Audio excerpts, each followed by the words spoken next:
No, you're not understanding. I'm not saying we should shoot them. I'm saying it's weird that they keep missing. Man, it's America. We supposed to be shooters. People gonna start thinking we can't pop. I knew y'all were there this time. I said that on purpose. Play the damn song.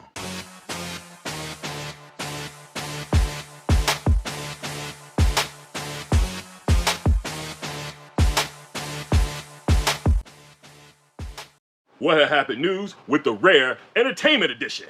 Hey, I don't know if you know this or not. Of course you know this. Everybody knows this. Drake dropped count 'em, unos, dos, tres, three albums at the same damn time. And all of them are Huff. That's what the streets say. I ain't listening to them. I'm an animation. But, just check this out. A homie is a player, and that is all. So why'd you have to go and kick his ball and chain? Ain't that your name? Cause you a player hater, and that's a shame. And chicks like you ain't worth too much. So shut up, girl, and make my lunch. Yeah!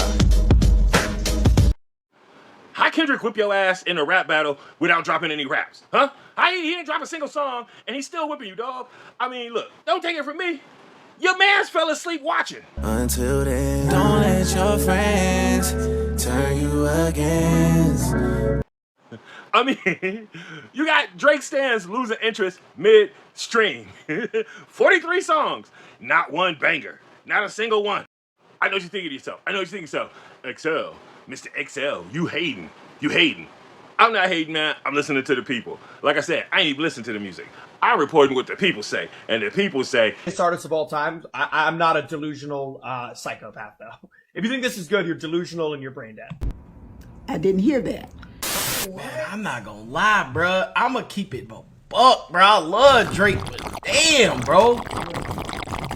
I don't know if I need a second look, but this shit ain't hitting. I don't think we're being mean enough. All right, let's get mean.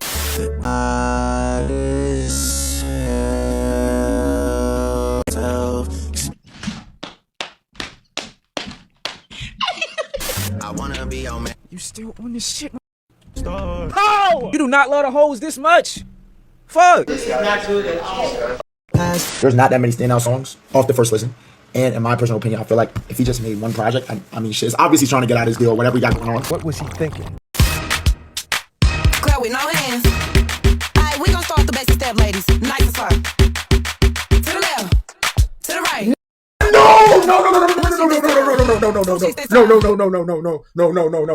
On God, I will see you tomorrow. What the hell? On God, it was a disaster, bro. From a vocal performance standpoint, super lazy, unenthused, and again, there was never a hook that I heard where I'm like, yo, this is actually really catchy. Like I could hear this on the radio, and that's weird. For two Drake albums, to not have a single one of those moments, like... It's bad, isn't it? Can I get consent? I am a gentleman. What the fuck is this? thought you knew that. Clap with no hands. Alright, we gonna start the basic step, ladies. Nice and slow. To the left. That's not us. We didn't make that. Those were Drake's stans that said that. Those are some of his biggest fans. People who rep him on rep him online. They were holding it down. They were waiting for this. They were anticipating this, and that was their response. And we a week out, and it ain't got better, baby. He got the #1 spot in streams, and then immediately lost it to Mike Jack. Zombie Mike Jackson whipping your ass, Drake. And what's crazy about that is you got listeners doing shit like this. So to make sure we can breathe comfortably, knowing that we got the #1 album and the #1 song, we want to make sure we're streaming consistently, morning, noon, and night, as often as you can. I don't give a fuck what nobody say on this internet, bro. I don't give a fuck if they say. Those were all Drake stans in a Twitter space, strategizing on ways to help boost his streaming numbers so that he could go #1. They seem to care more about Drake's numbers than they do about whether or not they like the music. On the beach, shebang. All of my ops, they dead. Manish on the beach, shebang. All of my ops, they're dead. Why do they gas me up? Where does it go? My head? This nigga sucks! Yeah. Hey, I'm doing my big one. You doing the little one. What kind of man are you? A middle one. All right, look. This is not about to be like 10 minutes of I hate Drake. Drake got bangers. Drake got jumps. Joni's like, make the club jump. Drake got songs that I like.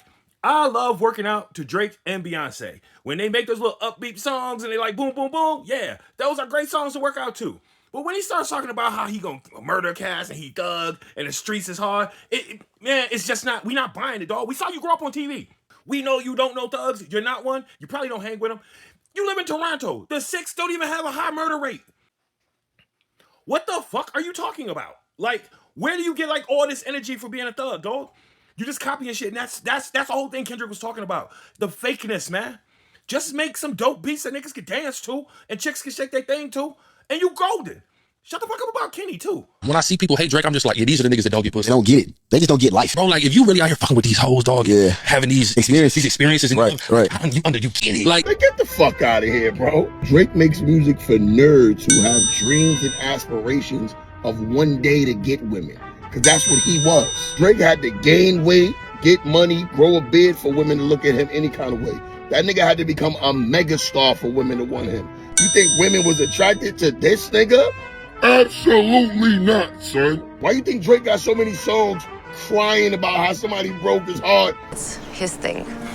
How women didn't want him, how they didn't like him. Now that he got money, they want him. Anytime a man is always talking about something out loud, it means it's new to them or they're not used to it. Men who really get women don't gotta say nothing about it, bro. It just is. Just a part of your daily life, your daily activity. 98% of the niggas who are fanned out by Drake are lames. Deep down inside, you know it's true. It's dope to be a fan of Drake's music. Drake makes incredible music. But to be a fan of him as a man, that nigga's corny as hell. He's corny. Yeah. He's always been corny as hell. You ain't lying. Just remember, son, in existence in this world, there are groups of men who dress up like Drake and party with each other, and there's no bitches there, son. Where the hoes at, nigga? So these are the niggas that Drake make music for. Tell me. I'm not gay no more. I am delivered. All right. That's enough about hip hop lames. We got to give a sad shout out to a hip hop legend. Rob Bass of Rob Bass and DJ Easy Rock of It Takes Two fame and a couple other joints passed away this week. We want to send a shout out to the guy Rob Bass. I used to get big.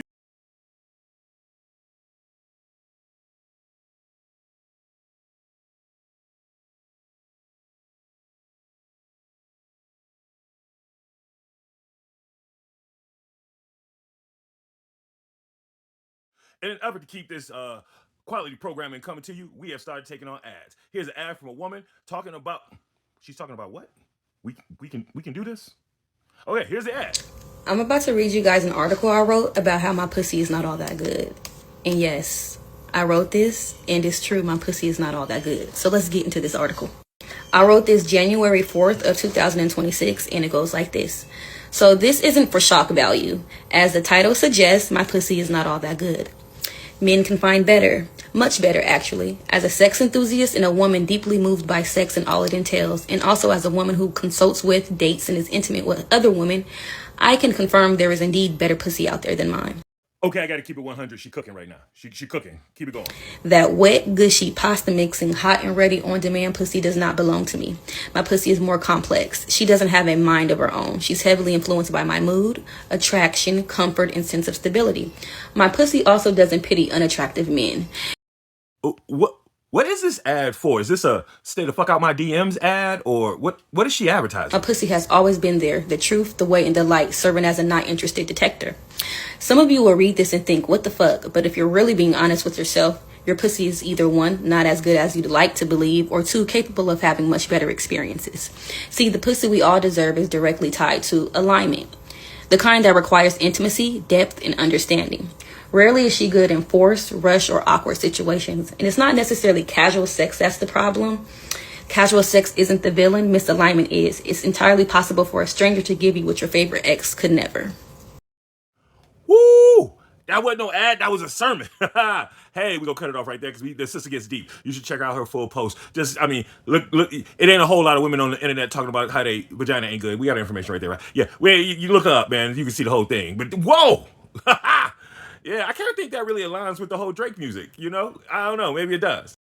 All right, we're going to end today's episode with a breakdown of what this weekend is about. You're watching this during Memorial Day weekend. Memorial Day was started by African American fighters, freed men and women back in the day, gave soldiers a proper. You know what? I'm not going to try to explain. I'm going to let this brother do it. He's going to do it way better. Go ahead. On May 1st, 1865, 245 formerly enslaved African Americans held the very first Memorial Day celebration, where they went out to what had been a Confederate racetrack and dug up the bodies of Union soldiers who had died for their emancipation and gave them a proper burial. And afterwards, they held a cookout and celebration to commemorate their sacrifice for their freedom. We have to talk about the Voting Rights Act. There's no way that we end this week's show without talking about the travesty that happened with the Supreme Court and the Voting Rights Act a couple weeks ago. I'm not going to try to get into something that serious. I'm going to let some more experienced people do it. So check this out real quick. The Voting Rights Act decision, if you haven't heard, it was a 6-3 decision in the case of white people versus everybody, and you'll never guess who they ruled in favour of. We are now about 16 months into what has been from day one a concerted and intense targeting of Black Americans, specifically by this president and by this administration. That's the part that nobody says clearly enough, because people hear Voting Rights Act and immediately think, oh, it's a black issue. But no. Black Americans were just the first people to experience this machinery openly. And once the system learns how to engineer representation, it never stays contained, it expands. And now millions of white Americans are facing versions of the exact same thing. Districts that don't feel responsive, elections that feel predetermined, institutions that feel distant, maps that feel engineered, a growing suspicion that participation no longer translates proportionally into power. That feeling is not racially exclusive, it's systemic. But the difference is that Black Americans encountered it first and more brutally. And this is why the Voting Rights Act mattered so much. Because it wasn't just anti-racism legislation. It was a democratic pressure valve.